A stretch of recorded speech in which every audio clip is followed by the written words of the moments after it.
Oh yeah. It's actually called Traveling Light. I only know that because when it happened, I started getting like a pummeling of emails from people that were just furious from an article they read in the Calgary Sun. Yeah, no, we had a lineup for Gorilla Mouth. We used to have these artists show up, and Fridays we talked about art, and we pushed back our lineup for Gorilla Mouth that week. Decided to do a whole event just sitting around gabbing about Traveling Light or the Big Blue Circle. Well, at Gorilla Mouth, it was mostly artists, so it wasn't so much about how much money was spent. It was more about that it was done by like an outside group, like German design team, and so the artists at Gorilla Mouth were more concerned that it didn't go to a local bid. See, that's the problem, right? It's not so much tax money. It's more like if you want to open up a project in Alberta, then a business company comes in, and if they make a certain amount of money, or when they make a certain amount of money, like 1% of what they make has to go to an art project in Calgary. So it's not our money at all. It's more like if you had at my school, there's boundaries where the kids can come in, and if you live outside the boundaries, you have to negotiate whether you can come to the school. And it'd be more like if my school said, your kids can come to my school if you build a swing set, and then all the parents on the playground going, well, nobody asked, we wanted a seesaw. But it was never tax money. It's money that's generated by businesses wanting to come to Alberta to do oil stuff.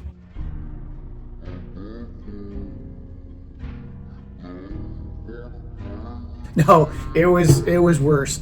We had Rachel Supersan contacted me to let me know that she would love to talk at the Gorilla Mouth, and so we invited her down, and she spoke last. So we had all these people come in that were really like furious, and at the end of the night, we're like, now our next speaker is Rachel, and she walked up and talked about how the plan fell into place. And she was so gracious. Like, it could have been a bloodbath, but she was super nice, and I think a lot of the people that were sort of complaining about the project are also artists that might be looking for funding in the future. So it was kind of like this massive, like, Rachel came in and she calmed everybody down, and then everybody was quite peaceful and they talked about it.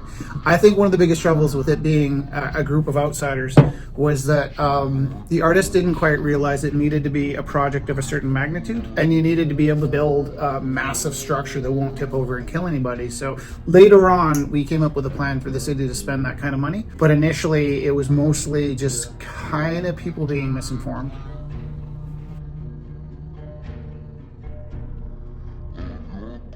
Well, I didn't, because I hadn't seen it in person, and so I wouldn't until I saw it. My whole stance was, I haven't seen this. Most of you haven't seen this. I'm not talking about it until I see it. A lot of people kept talking about it, whether they saw it or not, because talking about it and seeing it wasn't what mattered to them. I was driving up Deerfoot to the airport. I completely forgot about the structure. A number of weeks later, it was kind of one of those gray days when the sky's gray on one side and lit on the other. So backlit from the morning sun, it was just this gleaming blue circle up against, it was October, so up against a golden sea of dry grass and a giant blue sky. And I've never seen it look so beautiful since, but the first time I saw it, I was like, wow, that is a treasure. Other times I've seen it and thought it's not so great, but when I did see it, I quite liked it. I don't really love reading why from the artist, but I'll tell you a couple things about what I think. One, knowing that it was a group of Germans that came to Canada, I bet you they looked out this horizon and thought, we take it for granted. And I could imagine them thinking, I'm going to put a big lens so that we can see what they see, this beautiful sea of gold and blue. And that was my theory, that I think that's how it got made that way. I would 1000% bet that somebody decided to put the antlers on top with the streetlights, because I think that was ill-conceived, and it seems like a death by committee. I do think, now, I've dealt with many friends of mine that have done mural projects that needed to be approved by committee. I have a darker theory about the the Big Blue Ring. I could tell you.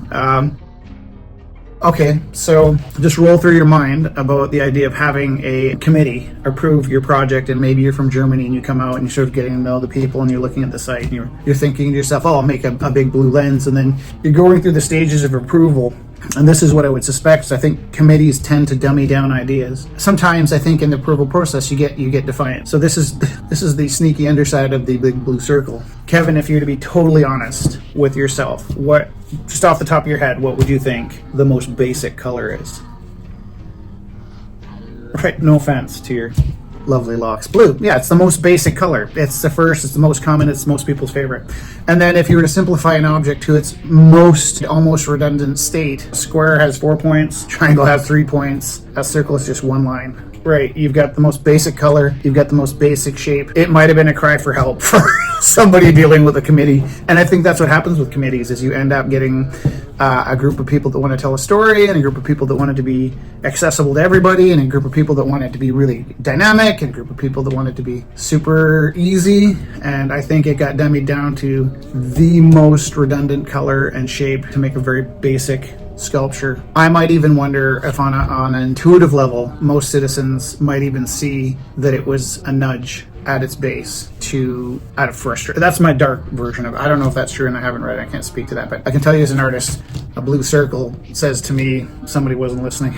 We did have a solution. We had a solution that came up, and we spoke to several politicians about it during the Beaufort Towers. When the Beaufort Towers had such an outrage, we had a number of politicians come by and ask us what they should have done. We wrote out an entire plan. I've seen elements of that plan come to fruition as though it went through a committee.